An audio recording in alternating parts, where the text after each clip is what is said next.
I would really just like to be accepted and appreciated for my personality the way that it is. And honestly, that's my goal. That's my goal with my blog and my podcast. It's my goal with a lot of the work that I do, because I want you to know that you're perfect just the way that you are. And I want to help you understand yourself better, because I think that when we understand ourselves better, that we can understand other people better.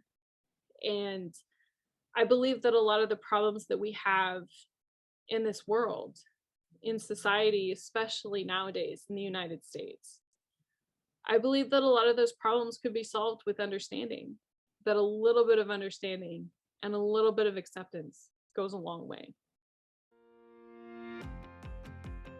Hi there, this is Sarah Kuhn. If you are an INFJ or in a relationship with an INFJ or related to an INFJ in any way, and you want to figure out how they operate, what makes them tick, and how to communicate with them better, this is the show for you. It's called The Quiet Ones. This is a show that deconstructs INFJs, what they are, how they think, how they feel, how they operate, and how they relate to people with other personality types. Whether you have just found out that you're an INFJ or have known for a number of years, there is something for everyone. You will learn more about your personality type so that you understand who you are and understand how you operate in the workplace, in relationships, in your family, and with friends. I want you to walk away from every episode feeling like you have a place of belonging, feeling like you are no longer alone, feeling like you have a place to be heard and seen and understood as you really are. This is a place to connect with other INFJs, to learn and grow and really thrive. I want to give you inspiration and real life strategies that are going to help you figure out how to live your best life every single day. Though INFJs are very rare, you are not alone in this world. You are not the only one who thinks the way that you do and feels the way that you do. Hear from real INFJs just like you. Hi there! Welcome to another episode of The Quiet Ones. I'm so glad that you're here. Today we are going to talk about functions. It's such an important part of our personality, and we're going to dive a little bit deeper into INFJ functions and also INFJ shadow functions. So before we talk about functions, I kind of want to explain a little bit what they are. The letters INFJ, let's start with the letters INFJ. The letters are called preferences. So these are the things that we prefer. Like we're introverted, so we get our energy from being by ourselves, right? We are intuitive, we are feeling, those are how we make decisions, those are how we see the world. And judging is kind of our organizational patterns as well. They help us understand our personality type, and they give us basically a general understanding of who we are and how we operate. But that's really only half of the story. The other half of the story are called functions. Now, this is something that Carl Jung came up with. He's actually one of the people who invented what we call psychology now, and his work is what the Myers-Briggs type indicator personality test is based off of. So he said that there are 8 basic functions. You have sensing, intuition, thinking, and feeling. So that's 4, right? But each one of them can be either introverted or extroverted. So when one of these things is introverted, that means that it's focused inside of you.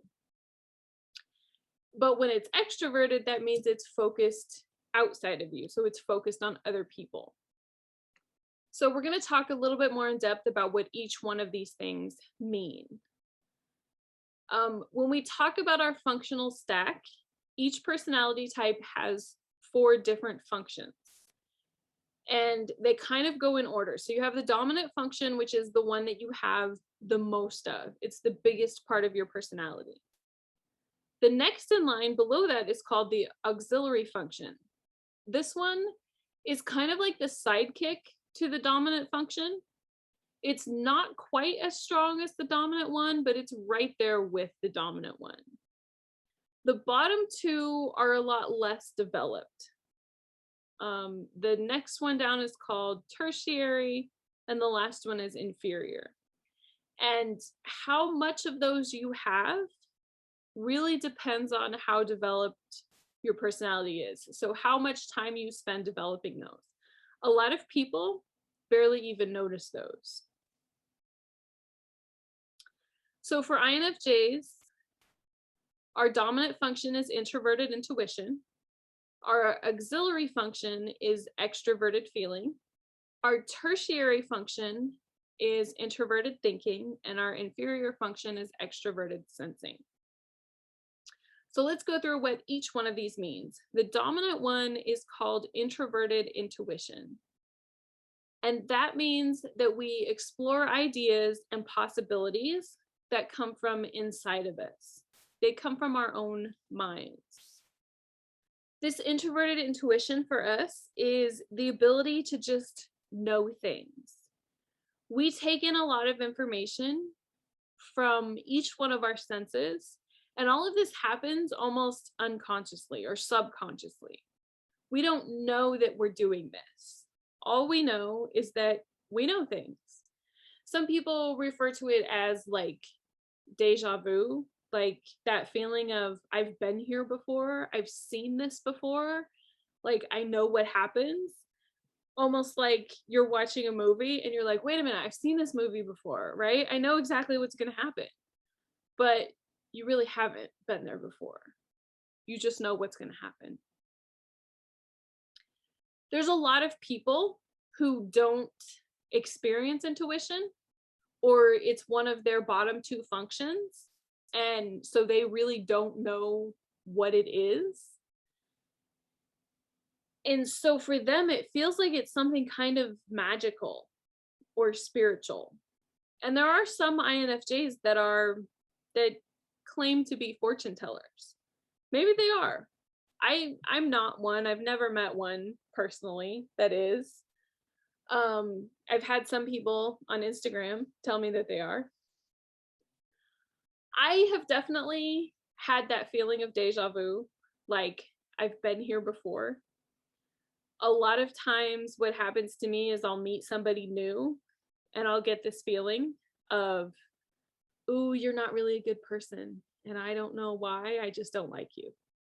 And then I'll find out later that they really weren't a good person and it was a good thing that I stayed away from them.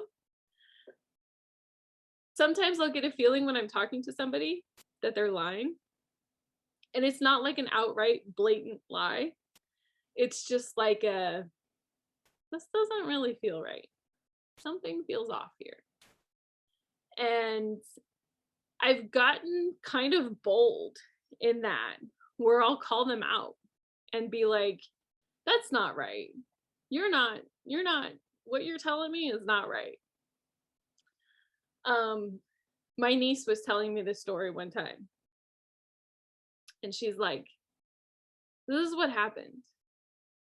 I went to this creek with one of my friends and we fell in the creek and I got hurt. And I'm like, okay, like thinking in my head, that kind of makes sense because there was a creek where she lived and I used to live there and we used to go walking in the creek a lot. So this is a plausible story. But I just had this feeling that it wasn't right. And so I said to her, like, as she's telling me this creek story, I'm like, this is about a guy, isn't it? Like you met some guy and you went out with the guy, right? And she just like stopped. And she's like, how did you know that? I'm like, I don't know. I just know. I don't know. I just know. But I knew I was right. It was not about a creek. That's for sure. So there are times like that. The funny part for me is that my intuition usually revolves around other people. And I really am convinced that that's because that our introverted intuition, which is our dominant function, it works alongside of our auxiliary function, which is extroverted feeling. So our extroverted feeling it helps us relate to other people. You have to think of it as like your feelings. When we said that it's extroverted, that means that it's not our internal feelings, but it's the feelings of other people, right?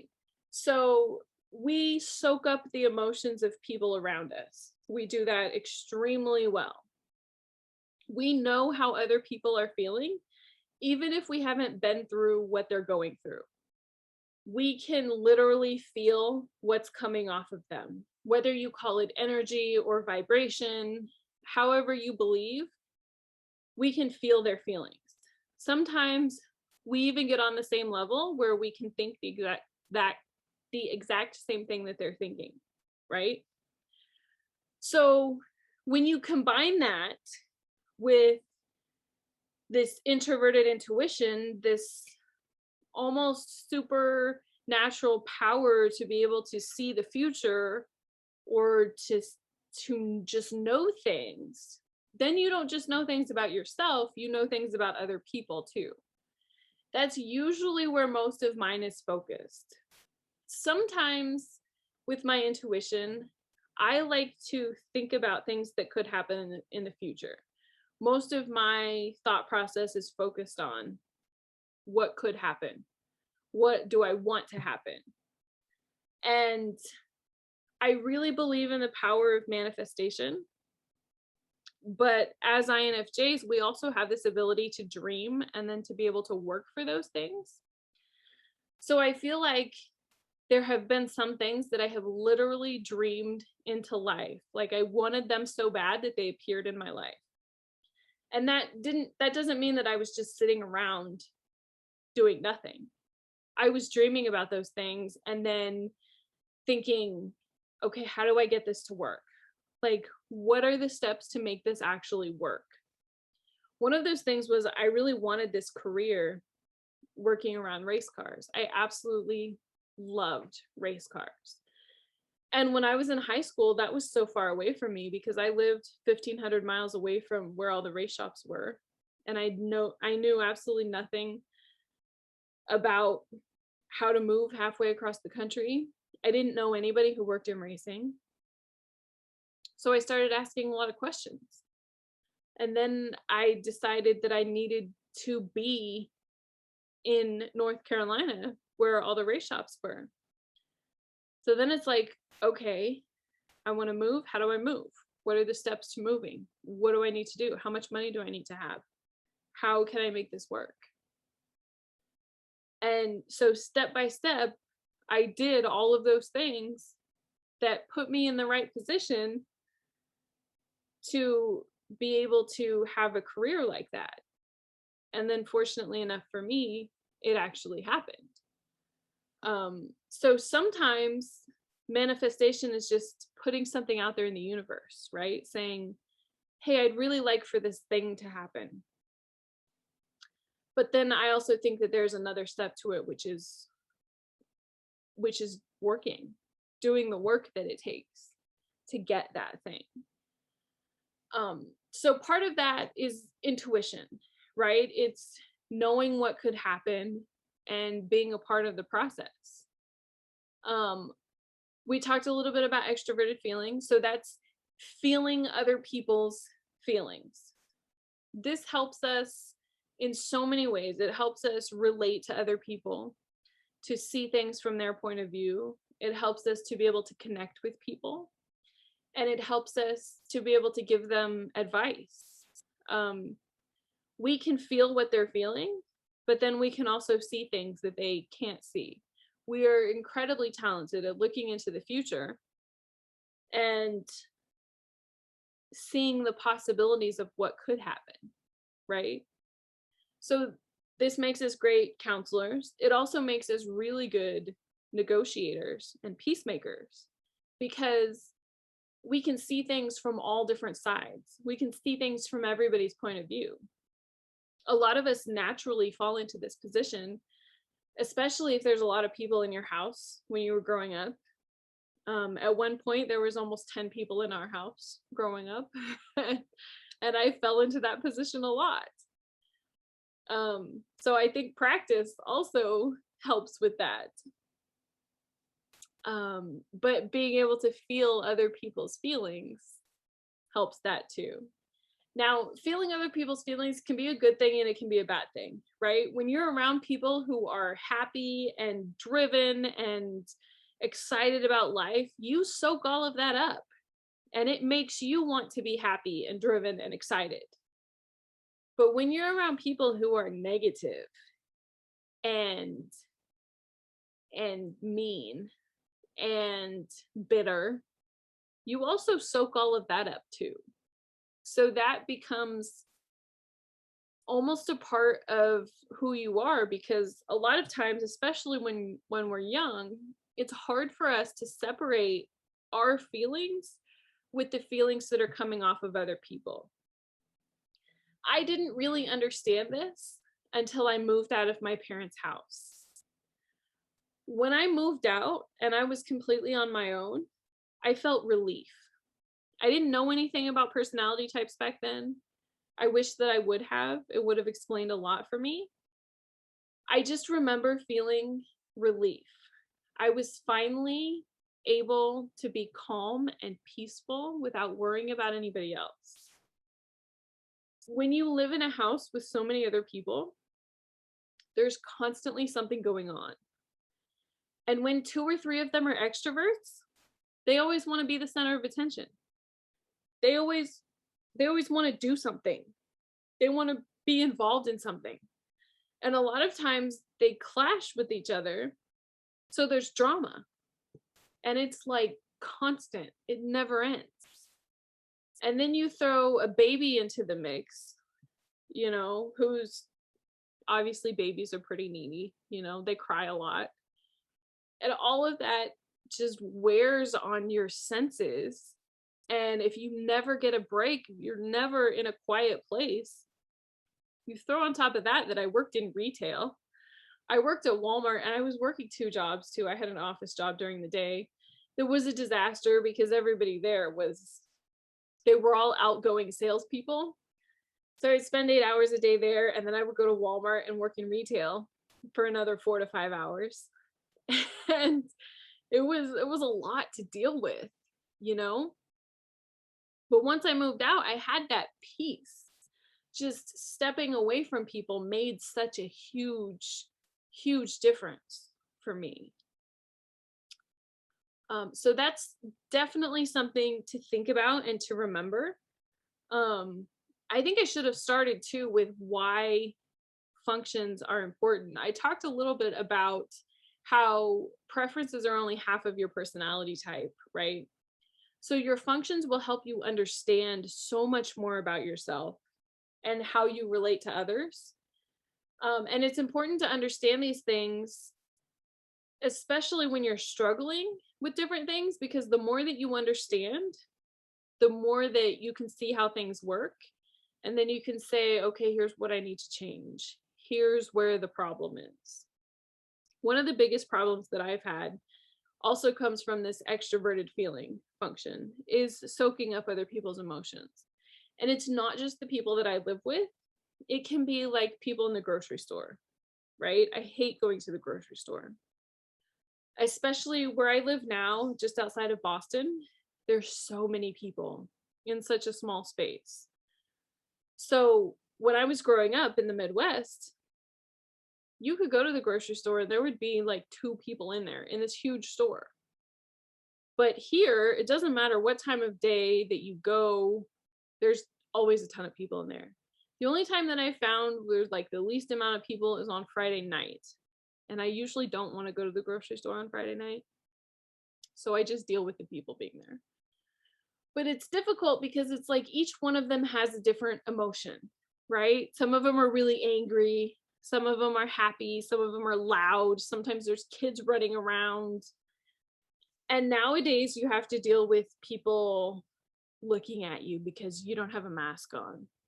I'll confess, I don't wear masks in the grocery store. One, because I have severe asthma and it's really difficult for me to breathe. And so if I'm not forced to wear one, I'm not going to wear one. And two, because I really don't believe that they make a difference, but that's a whole nother topic. That's a whole nother topic. But anyway, I'll abide by the law if it says I have to wear a mask. But since they've lifted that here and it says I don't have to wear a mask, then I'm not going to wear one. And I am so not a part of the whole social shaming thing, and I'm not going to let other people shame me. But that doesn't take away from the fact that people still give you these looks, you know? And it's like, you want to be like, I really don't care, but you know, you see the look and you're like, ooh, don't soak up those feelings, keep moving. It's a lot to deal with just to get groceries, right? It helps me so much though, just to understand that this is a part of my personality and this is how it works. And there are things that you can do to try not to soak up those emotions. Obviously, I limit the amount of time that I'm in a grocery store. I don't want to be there. It's not a fun experience for me. But it helps me when I'm standing there and there's somebody who's angry or they're giving me a weird look or something. It helps me in that moment to recognize, oh, wait a second, this is just a natural process here. I don't need to actively be a part of this. I can almost push their emotions away from me. I can sit there in that moment and say, this isn't my emotion. I don't need to take this on. This doesn't need to be a part of something that I'm worried about today. I can set it down. It doesn't belong to me. It helps a lot to be able to move on from that. Okay, so the next one is our tertiary function. I hope I'm saying that right. It doesn't feel right, but I Googled it and that's what it said. So hopefully that's right. It's the third function and it's called introverted thinking. So introverted thinking is the ability to reason things out in your mind. So rationally and logically. It helps us to navigate our intuition and our feelings and to look at them from a logical perspective. INFJs are pretty rare because we are one of the few personality types that uses both the thinking and the feeling sides of our brains. Most personalities are either 100% thinking or 100% feeling. So it's pretty rare for us to be able to use both sides of our brain. And this introverted thinking function plays a huge part in that. So the more developed this function is, the more rational you will be able to be. It can be a really good thing because you don't really want to be driven 100% by how you feel, especially if you have anxiety. A lot of INFJs have anxiety, me included. And it's very easy to get carried down a road with anxiety and being so worried about how you feel that you lose sight of things that are logical and rational. So it's a really good thing that we have that ability to balance these things out. It helps us see things from other people's perspectives, but it also helps us to be able to connect with people who are thinking. Some people really don't feel emotions the same way that we do. They don't even consider emotions the same way that we do because their feeling function is so low in their stack and it's just so undeveloped that they don't even think about people's feelings. They think logic and that's it. So it helps us to be able to connect with those people and to be able to see things from their perspective a little bit more. The downside of this function is that it can cause us to doubt our intuition. It can cause us to doubt the things that we feel about other people. A lot of times it can cause us to doubt some of the feelings that we get about ourselves. I I have a couple examples of this. So I was talking earlier about my dream job. I moved to North Carolina and I was there for about 6 years. I worked in my dream job for about 3 years. And then I left that job and I went to work at a different job. And I was really extremely miserable in that job. And I really wasn't sure what I was supposed to do. And so it was kind of this crisis time in my life. I was only in that job for about 5 months and then I got laid off. And to me, it felt like a sign because I really felt like my time in North Carolina was up. And when I talk to other people, when I tell them, a lot of people ask me, why did you leave North Carolina? Why don't you work in racing anymore?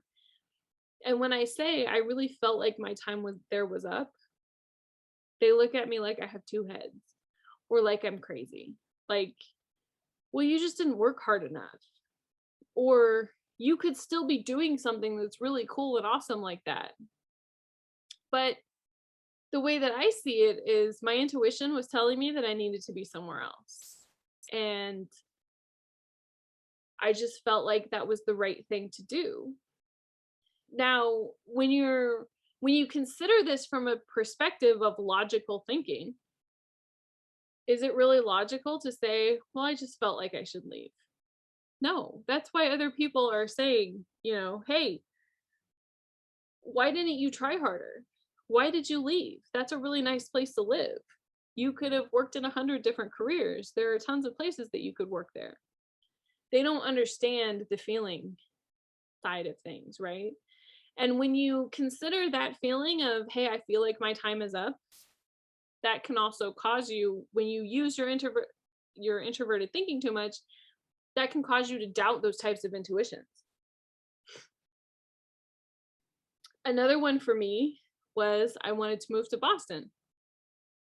I didn't know why. I just knew that I wanted to be here. And my family, being logical, were like, why? That doesn't make any sense. Boston is incredibly expensive. You don't know anybody there. That doesn't, it just doesn't make logical sense. So when I went looking for a job, I applied for 10 or 12 jobs, I think, and I got 5 or 6 phone interviews, and then I had 2 in-person interviews. And I used my whole paycheck to buy a plane ticket to go to these 2 interviews. And my parents are like, you are insane. What are you doing this for? This is not going to work and you're just wasting your money. And I was like, I don't know. I just feel like I'm supposed to do this. And I feel like the fact that I got 2 interviews out of 10 job applications is a huge sign, because prior to that, I had been looking for a job for 1.5 years and I really hadn't gotten a whole lot. So then that didn't work out. I wasn't offered at either one of those jobs. And they're like, see, I told you so. You just wasted $1,000. And 2 weeks later, I got 1 more in-person interview. And I was like, I have to go. I just really feel like I have to go. So I spent the whole next paycheck on another plane ticket, and I went to Boston. And I remember walking into the place where my interview was, and I saw there was this little heater sitting on the floor. And that heater was made by the company that my dad used to work for. He had worked there for 25 years. And I just saw that as a sign. To me, I just knew at that moment that I was going to get that job and that was going to work out. And I did. I got that job and it worked out. It turned out to be one of the worst jobs that I've ever had, but it got me to Boston and I was able to move here and everything worked out from that point. To me, that was part of my intuition. Those things that I see as signs is part of my intuition saying, hey, this is what you're supposed to do. You're on the right track. Like I said, does it make logical sense? No, it doesn't really make logical sense. But for me, I've learned to listen to those feelings and to follow them, even if it doesn't make logical sense. So when you're talking about your introverted thinking function, this is something that you have to develop a little bit, but it's also something that you have to be careful of, because it can be a good thing, but it can also be a bad thing for you as well. Okay, so the last function is your inferior function, which is extroverted sensing. So this one is the absolute least used function. And for a lot of INFJs, it really never gets developed very much. A lot of INFJs, the majority that I've spoken to, myself included, we have this struggle when we're growing up of we want to find our purpose. We want to make the right decisions. We don't want to make any wrong decisions. We also struggle a lot with our life partner, our significant other. We want to make really good decisions, right? So often our main function, which is our introverted intuition, will almost be at war with our lowest function, the extroverted sensing. And sometimes we can make some really questionable choices when it comes to some of these decisions that we have to make, because it's almost like they're fighting with each other, right?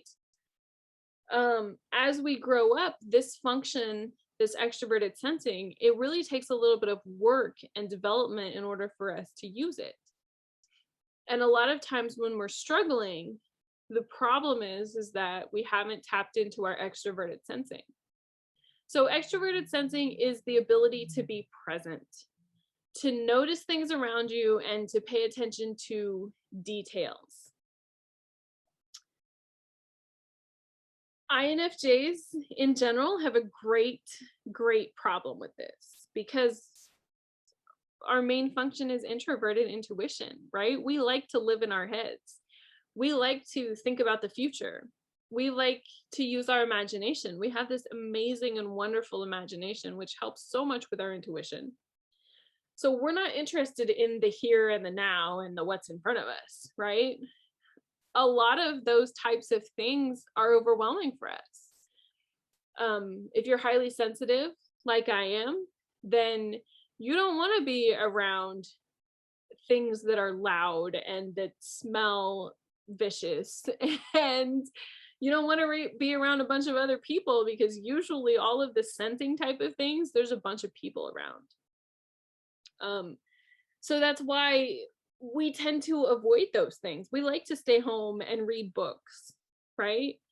That doesn't require a lot of extroverted sensing. Some of us get so wrapped up in projects that we forget that we need to eat. All of those things are sensing type of things, right? So you think about things like going out to eat, going to watch a movie, going to concerts, any type of place where you're around other people, where you're using your senses. A lot of those things, they can be overwhelming for us. So we tend to avoid those types of things. But like I said, if you're really struggling with something, a good place to go look is at those types of things. Have you engaged your extroverted sensing? How long has it been? How long has it been since you got your hands dirty? Whether you like gardening or painting or cooking. How long has it been since you've grounded yourself? One of my friends tells me that there is a major power in walking outside barefoot. It's called grounding, and a part of it is you get energy from the ground.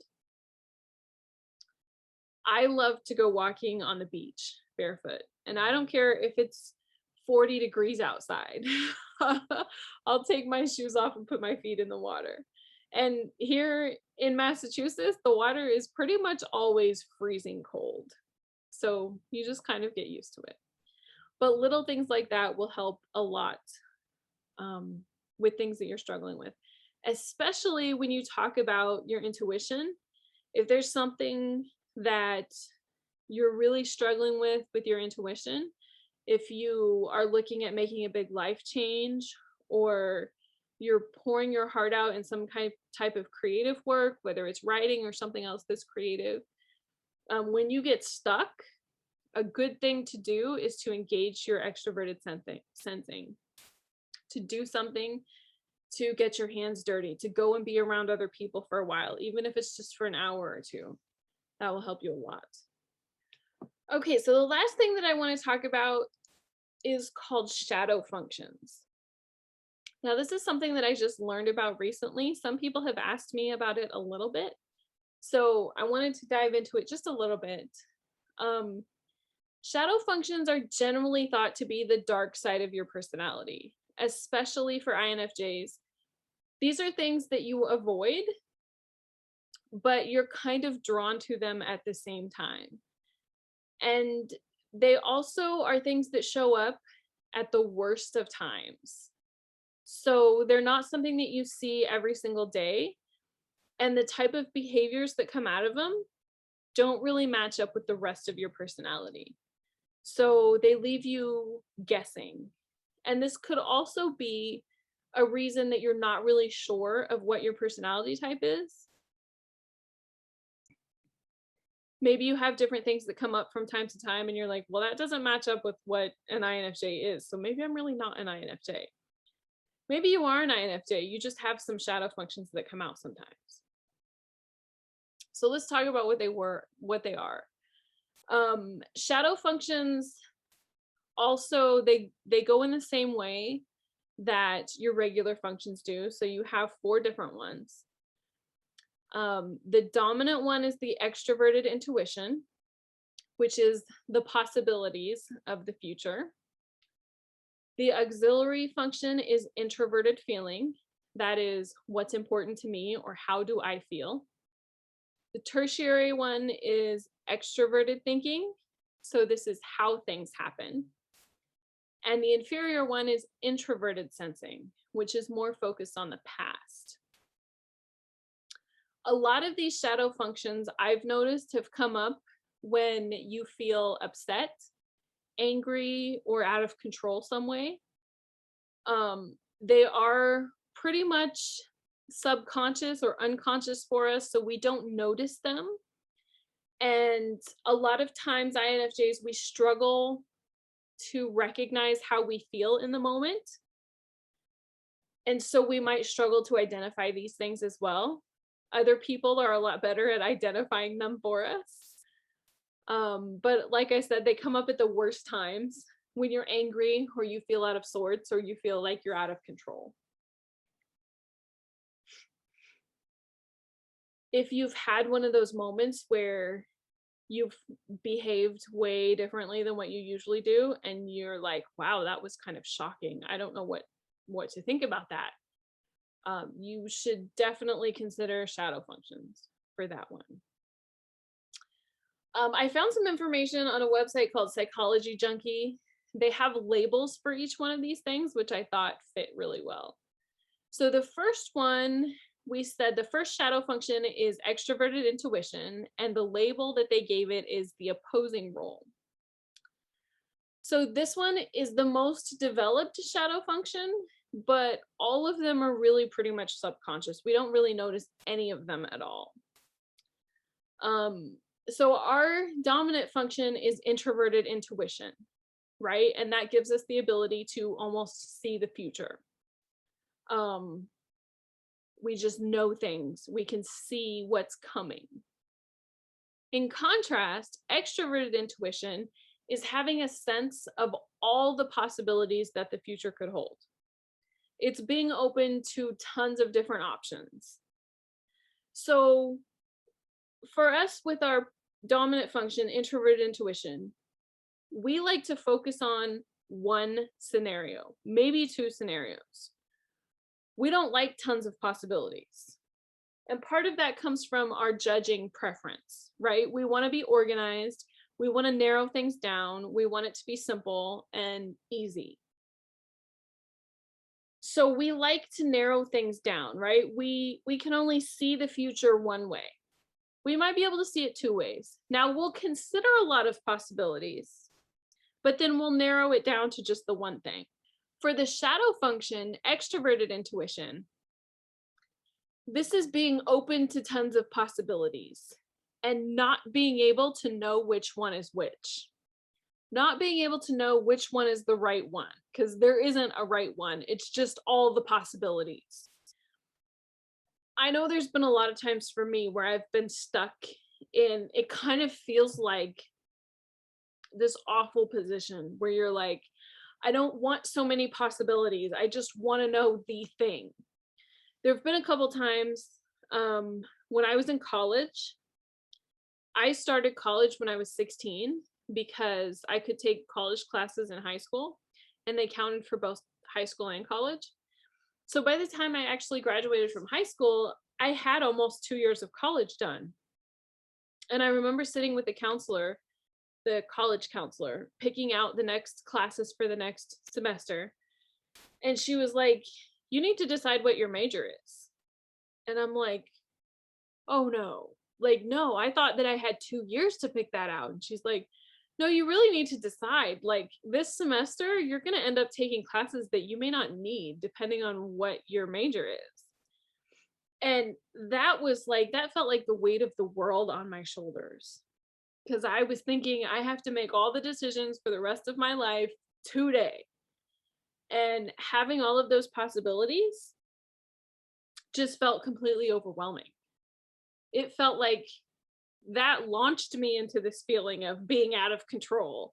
I couldn't pick one and I didn't know what I was going to do. I had that same feeling when, after I got laid off from my dream job, I spent a year and a half looking for a job. And I knew that I ended up back in the Midwest, and I knew that I didn't want to be there. I wanted to be somewhere else. And for a while, I really struggled because I didn't know where I wanted to be. And it was like having too many possibilities was worse than not having enough possibilities, you know? So that extroverted intuition can be very problematic. If you get stuck in that, that's something to consider. That it could be that shadow function that's popping up for you.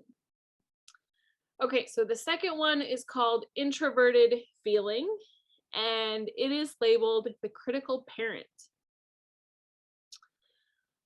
Introverted feeling is knowing what's important to me. What are my morals, my values, and my emotions? Now, our primary function, in our primary functional stack, the opposite for us is extroverted feeling. We are generally focused on how other people feel, right? We are really good at figuring out how other people feel. What are their emotions? What are they going through? What can I do to make their life better? When you're talking about our shadow functions, though, that means turning it around and figuring out how we feel about stuff. To me, a lot of times that kind of feels like torture. I don't want to know how I feel. I want to know how everybody else feels. And I'm generally a person who will go around and ask all of my friends, hey, how do you feel about this? What do you think about me doing this? I was in this situation where somebody said this horrible, awful thing to me. How would you feel if somebody said that to you? It's like taking a survey of what all of my friends think, and then I'll combine all of that information and go, hey, this is how I should feel. This is how most of them feel. This is how I should feel.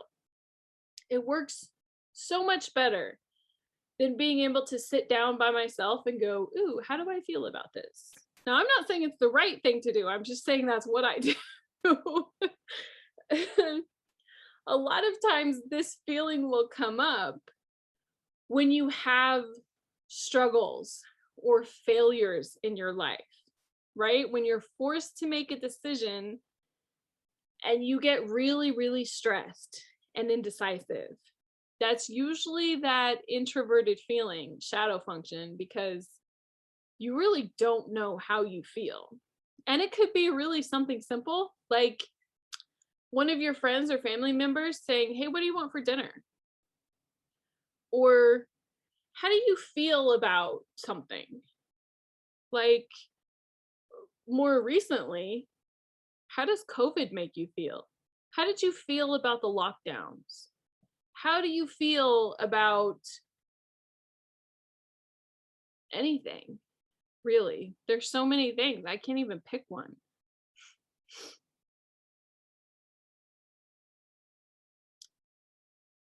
Speaking of COVID, when we experience significant amounts of stress in our lives, especially when it's negative, we tend to avoid how we feel.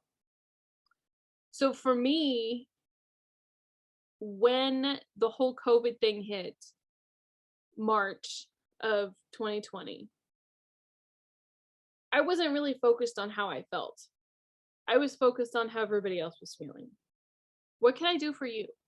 What do you guys need? And it wasn't just my podcast, my Instagram, my blog. It was my family, my friends. Some of them were a lot like me. You know, they're worried about everybody else. Some of them were freaking out. And I noticed that I soaked up some of their freaking out.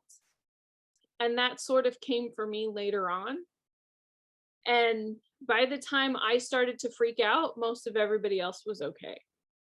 When I say that it takes me 6 months to a year to figure out how I'm feeling, I'm not joking about that. It really does take that long. In the moment, I feel like I'm okay. Like, this isn't that bad. Everything's going to be okay. And it might even be like, that's what I'm saying, that everything's going to be fine. It's totally fine. And it'll be 6 months later, or as much as a year later, before I'm like, you know what? I'm not totally fine. It's not okay. There's something really wrong here. It just takes that long to process everything, to come to terms with everything, and to say, hey, this isn't okay. I don't feel okay. And it may take a little bit longer for me to say, this is actually how I feel. I'm angry. I'm sad. You know, to be able to name the exact feelings that I'm feeling. I say that because I want you to know that that's normal. A lot of people will tell you that you're repressing how you're feeling, you're avoiding it.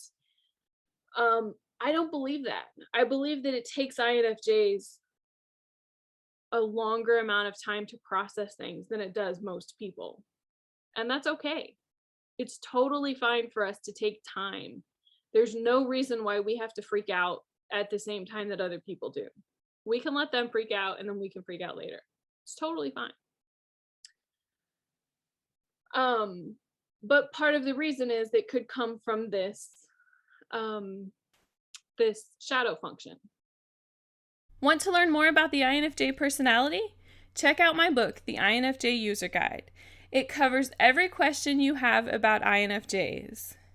It talks about preferences, functions, strengths, weaknesses, communication, relationships, how to find your purpose specifically for an INFJ, and what kind of career is best for INFJs. Get your copy today at infjwoman.com/book. There's a link in the video description. Okay, so the next one that we have to talk about is our tertiary shadow function, which is extroverted thinking. Extroverted thinking, the name for it is called the trickster. It's called that because it tricks you into defending your ego. It causes you to react defensively or critically because of how it distorts your view of yourself and others. I've had this happen to me a few times. I had a situation recently where I had something really, really bad happen at work. And I thought that I was going to lose my job. And I was really, really extremely upset about it. It was the worst stress that I have had in a long time, including being sick most of last year. For about 2 weeks, I had these massive migraine headaches, and I was just panicked trying to figure out what I was going to do, how to fix the situation. And it wasn't something really that I could control. It depended on 2 or 3 other people and what they were going to say. And it wasn't something that I had done either. It wasn't like I had messed up some big project or something. It wasn't that. It was completely out of my control. But because I was under so much stress and I was so worried, I started to think that other people were out, that they were against me, that they were setting me up for failure. And that just happened to be right after one of my friends had sent me a message about shadow functions, and when I started digging into them, that was right before that. So then all this massive stress happens, and then I start thinking that a couple of my friends are like out to get me, that they've conspired against me, and they have caused some of this problems. And in that moment, even though I was under so much stress and I had this migraine headache and I just felt awful, I started thinking about the shadow function. And I'm like, oh, maybe it's this shadow function that has distorted how I'm viewing myself and how I'm viewing other people. Maybe they're not really out to get me. maybe they haven't contributed to this at all. Maybe they haven't done what they should, but maybe my thinking has been distorted a little bit because of all of this stress. It was really this huge breakthrough for me, because I know that I have felt that way in the past, that other people had like turned against me, but I didn't know why. And that's really pretty abnormal for me. I'm not really paranoid about other people. I generally don't really think about other people and whether they care about me or are trying to sabotage me or something. But in this situation, it was like this super strong feeling. And I wanted to believe that it was my intuition. But then once I started thinking about this shadow function, and then once I let things play out a little bit more, and the stress went away, and then I started thinking when I wasn't in a stressed state of mind, then I could see things a lot differently, right? So that's definitely something to think about when you're in a situation where you feel like you're threatened, where you feel like your ego is threatened, especially when it revolves around self-love or self-esteem. If you feel like somebody is treating you like you're stupid, that's one of the things that makes me so angry so fast. Like, do not treat me like I'm stupid. If you feel like somebody's treating you like that, this is one of the places where this one can come out a lot. It will trick you into thinking that other people, maybe it might even trick you into thinking that other people are treating you like you're stupid when they're really not. But it can cause us to make some huge mistakes and have some really poor judgment in those moments. My friend was telling me he's an INFJ, and he was telling me that he's experienced the same thing too. So I would caution you to think about that in those times. Okay, so the last one is Introverted Sensing, and this one is labeled the demon. Very ominous name for this one. Now, this shadow function, it's the very least of the functions, so you will see it the least as well. It is the worst of the worst. So by the time you see this function, you're probably going to be so stressed out that you're at your absolute breaking point. This function is how we view the past. People who use introverted sensing, when they're able to use it well, they place a high value on their past experiences, and they look to the past in order to show them how they should act in the future. So for INFJs, our main inferior function is extroverted sensing. That deals with what's happening right now, and it engages our senses in what's happening right now. That function is only developed to like a 3 to 4 year old's level of intelligence for most people, because sensing just really isn't our thing. We are much better at intuition than we are at sensing, right? So our main inferior function is extroverted sensing. So when we talk about introverted sensing, this is like, it haunts us, right? It's never a good thing. We don't focus on good things that we've done in the past.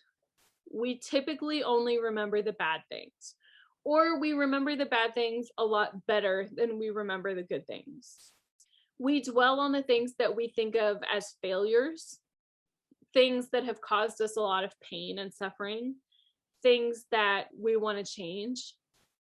And a lot of times we even misremember things to fit into the story that we're telling ourselves in the moment. This can be really, really difficult, especially when you consider where you are when you get to this function. So you have to be at your absolute breaking point. So you're under so much stress. I mean, when I was at the Trickster, which was one above this, I literally thought my whole life was going to be over. I thought I was going to lose my job, my apartment, my car, that I was going to have to sell most of the stuff in my apartment, that I was going to be out on the street, you know, living on a street in a tent, if I could even afford to buy a tent, right? I've been in that situation before.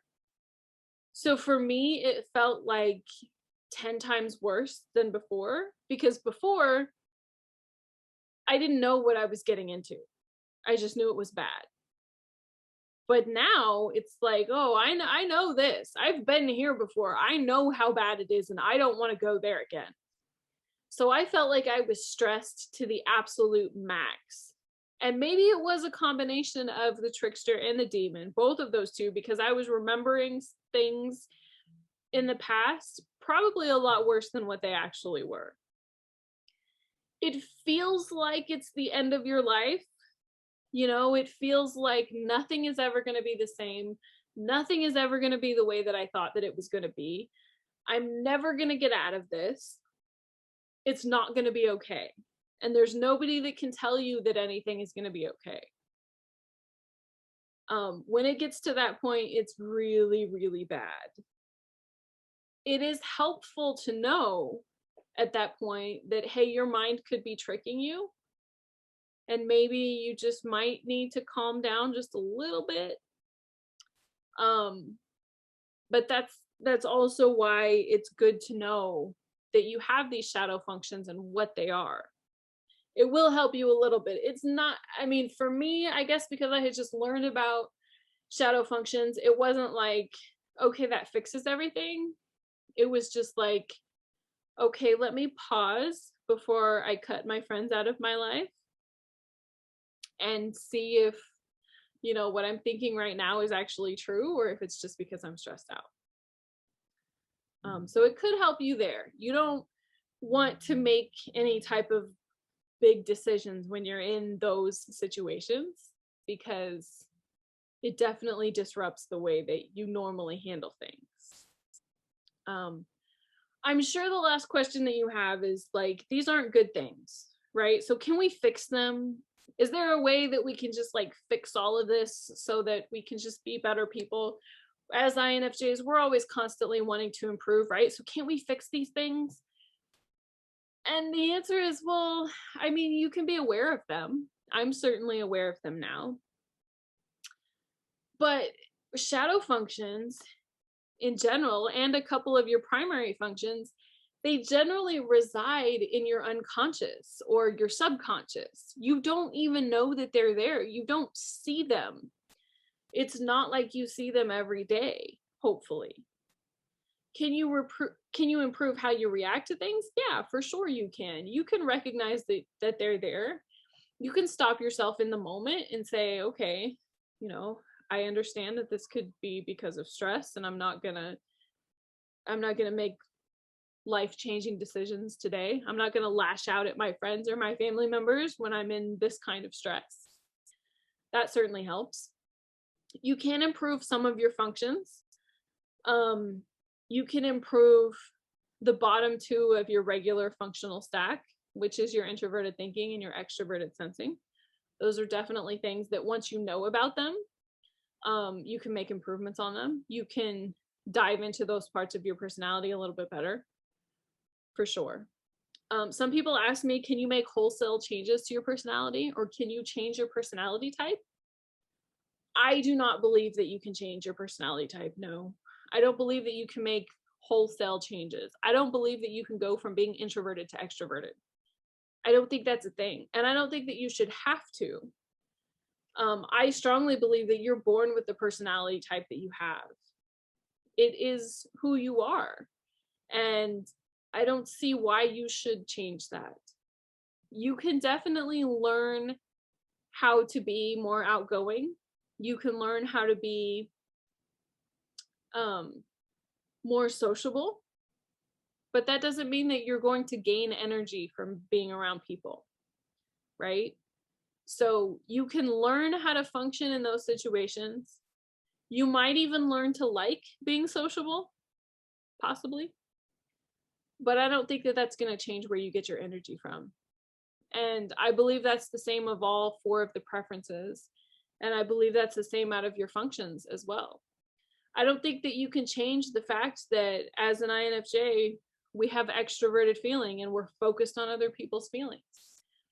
You can be aware of your feelings, right? You can learn how to name your feelings faster. You can learn how to process your feelings more efficiently. But at the end of the day, that's not going to change that inherently you are focused on other people.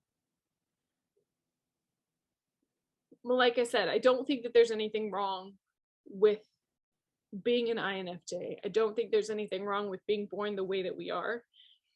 I think that a lot of the reason that people want to change their personality type is because we grow up in a society that tells us that we're wrong for being the way that we are, right? I've seen job descriptions that say, we're looking for outgoing people who like to have fun. And I'm like, pass.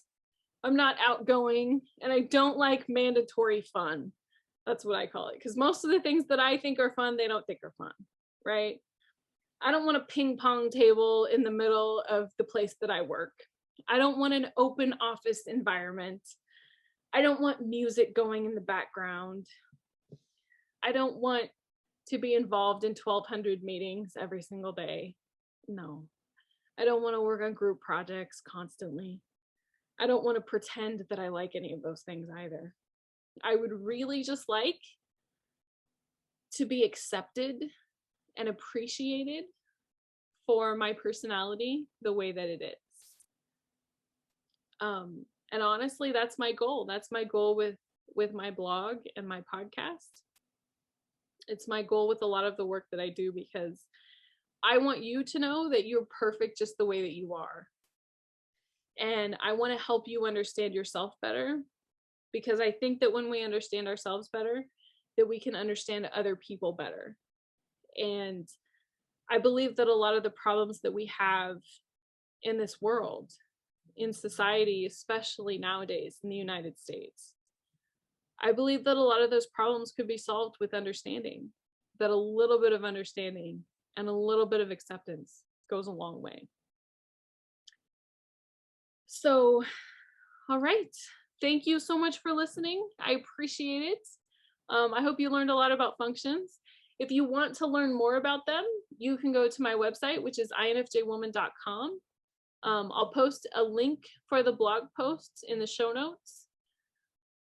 There are 2 blog posts. If you go to the top, there's a button on the menu that says blog, and there are 2 blog posts. There are 2 blog posts about functions. One of them is about are main functions, and one of them is about shadow functions. And both of them dive a little bit deeper into what these are than we did today.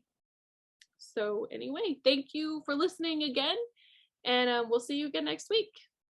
So you just watched that video, and I'm sure you enjoyed it. If you want some more amazing information about INFJs, check out these videos right now. I'll see you there.